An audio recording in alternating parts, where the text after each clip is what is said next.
अब ट्याक्सको तपाईको चाहिँ अर्को क्याटेगोराइजेसन भनेको चाहिँ प्रोग्रेसिभ, रिग्रेसिभ र प्रोपोर्सनल अर कर्पोरेट ट्याक्स भन्छौँ हामी।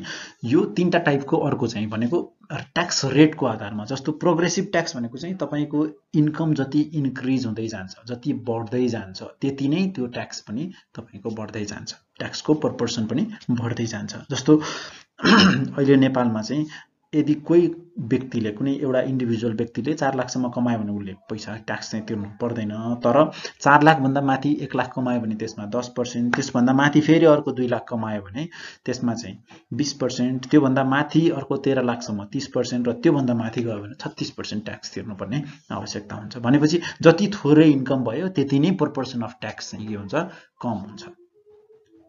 अर्को चाहिँ छ रिग्रेसिभ ट्याक्स। रिग्रेसिभ ट्याक्स भनेको चाहिँ तपाईको जति धेरै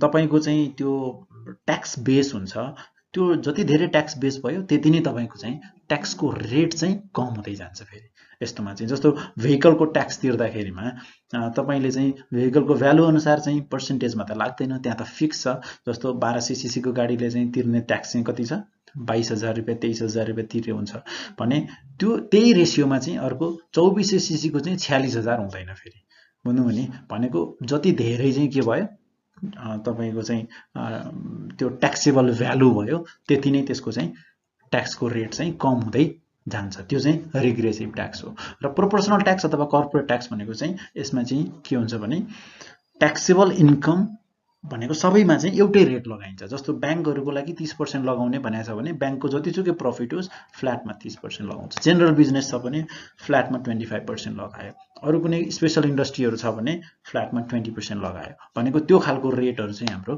के छ, फिक्स छ भने त्यस्तोलाई चाहिँ हामी प्रोपोर्सनल ट्याक्स भन्छौँ। भनेको यसमा चाहिँ रेट अफ ट्याक्स चाहिँ फिक्स्ड हुन्छ।